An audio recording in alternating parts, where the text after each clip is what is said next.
What's up, y'all? It's your boy Broadway, and today I'm here to talk about the new Marvel special presentation, Punisher, One Last Kill. All that action right there. I just got done eating some breakfast. It's been a couple days since I've watched the movie, the episode, whatever. And I want to talk about it. I want to talk about how much I love it. I do. Is that an over-exaggeration for some folks? Maybe, but I don't really give a fuck. Anyway, let's jump into it. Punisher, One Last Kill. Apparently, a very big passion project that Jon Bernthal wanted to do. Took the story to Kevin Feige and said, I need this to be this way. We need this story. It's got to be told this way. And if we ain't doing it this way, then fuck you. We ain't fucking doing it. Maybe I can't go find somebody else and do it. So we just won't do it at all. You'll have to do your own thing with the Punisher. And it won't be as good as this, let me tell you. And Kevin Feige said, you know what, John? You scare me. So I'm going to say yes. And here we have One Last Kill. Now, there's two things going around about this movie mainly. You know, besides people being positive about it, there's two things mainly going around. Discourse, as we say. I'll get through the first part of it. And one of it is just, yeah, the movie's good, but it's the same old thing. And you know what? That's gonna involve a longer discussion. So we're gonna go to the other point of discourse. And that is the few amount of frames you get, the few seconds of Jon Bernthal falling on a somewhat half-baked CG model of, you know, something on the roof. And I gotta tell you, man, it is so fucking annoying. I hate the algorithm game. It may not even be the content creators themselves. It's just having to play into the algorithm so you can reach as many people as you gotta reach. But it's just so many people. We got 54 minutes of brilliant storytelling, cinematography, badass fight scenes, choreography. And we're gonna bitch, moan, and complain. Make thumbnails, titles, all focusing around this few seconds. We got 54 minutes of greatness. Great content. Yeah. I've been watching Hodge Twins, so you might get a little bit of that here in this video. Sorry. But we get about an hour of great content. And these motherfuckers just, even if it is, like I said, just to feed into the algorithm to, you know, to get views. It's so, I hate it. I hate it, man. I can't stand it. But anyway, moving on from that. The other main part of the discourse is that, yeah, the story is good, but it's just the same old thing. It's just Frank Castle going through some more PTSD. That's all it is, man. What is so exciting about this shit? And here's my take on it. And I don't know if I would have this take if this show wasn't coming out alongside all this shit happening. But Invincible has been running for about four seasons now. Sorry. And essentially, spoilers, sorry if you haven't watched Invincible yet. Leave and go watch that before I get into this shit. But towards the end of season 4, after Invincible has had his encounter with Thrag and whatnot, the end of season 4 is the culmination of all the trauma, all the shit that he's experienced within those 4 seasons. It has finally come to a peak. And Thrag pushed it to that peak. He was already going through all this bullshit.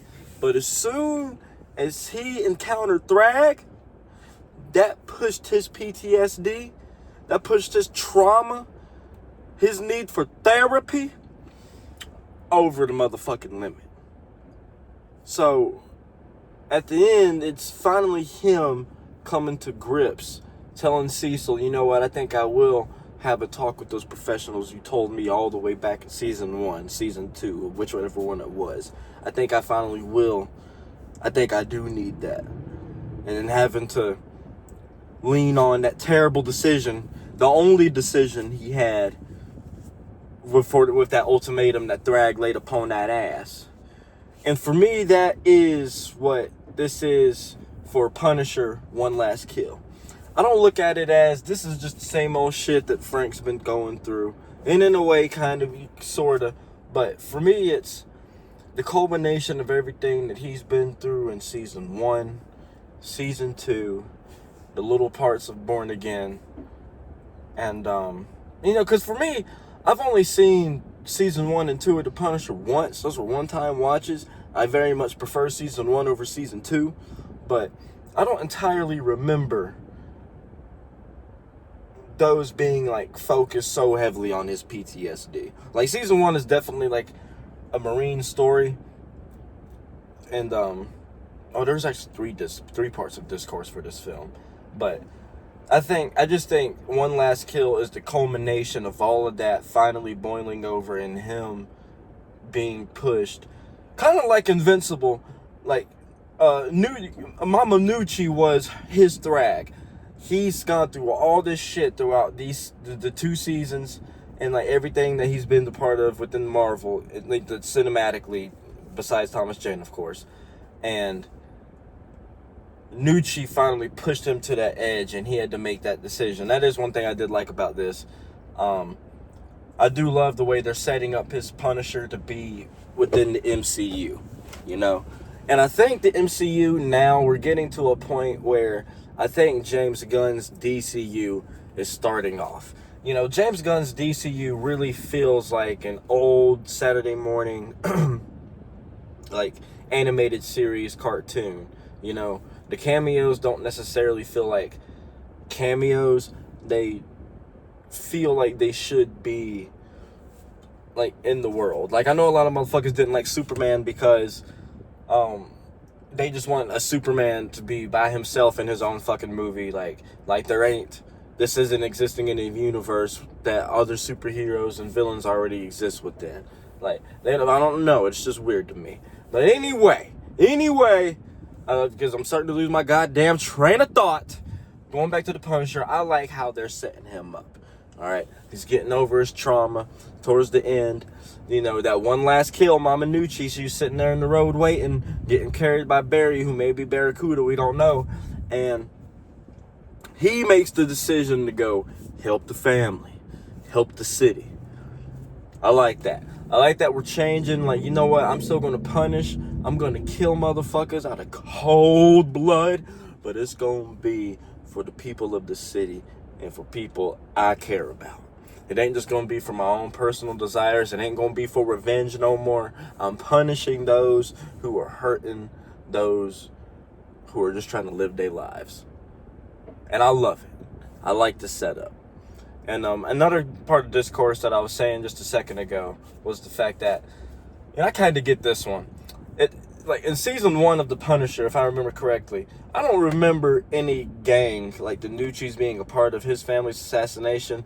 I thought that was all, like, military and government orchestrated for the shit that he did to Homeboy at the camp for when, like, they got sent in on that suicide mission and he came back and just completely obliterated that nigga's orbital bone, and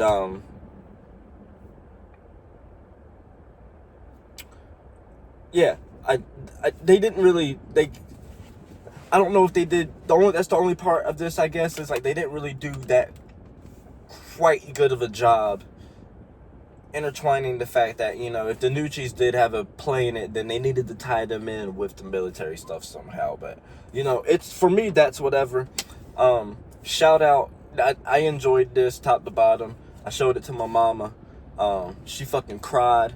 I haven't seen her. I don't see her cry in movies that much. Movies just don't get to her like that. I cry in movies damn near all the fucking time. Sorry.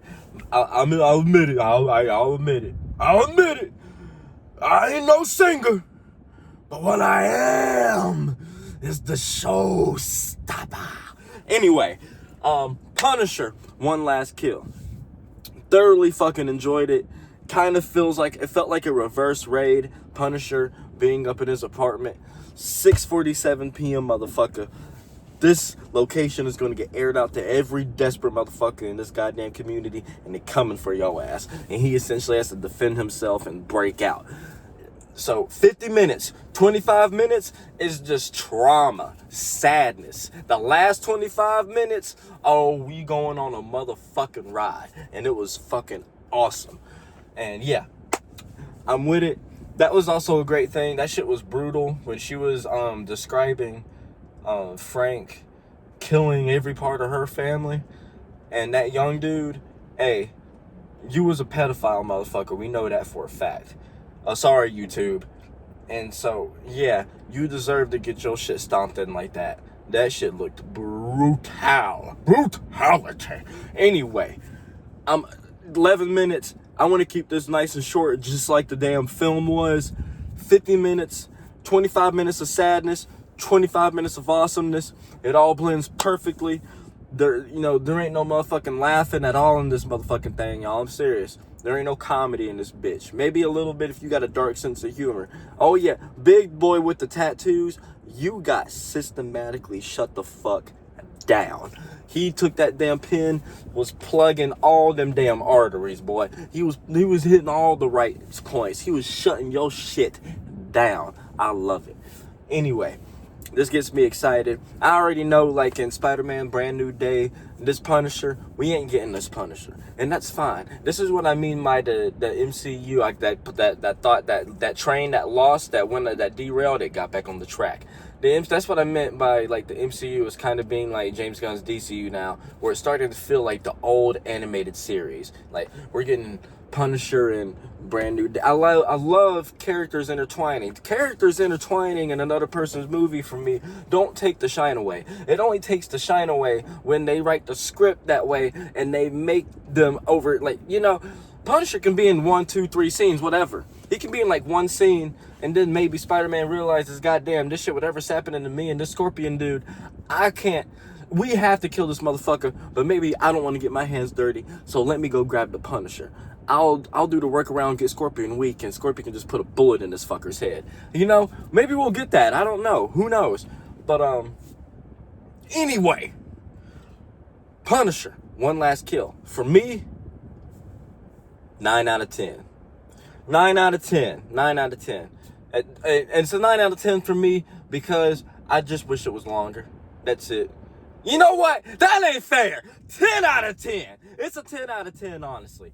I don't give a fuck about the CGI thing. When I watched it by myself, I didn't care.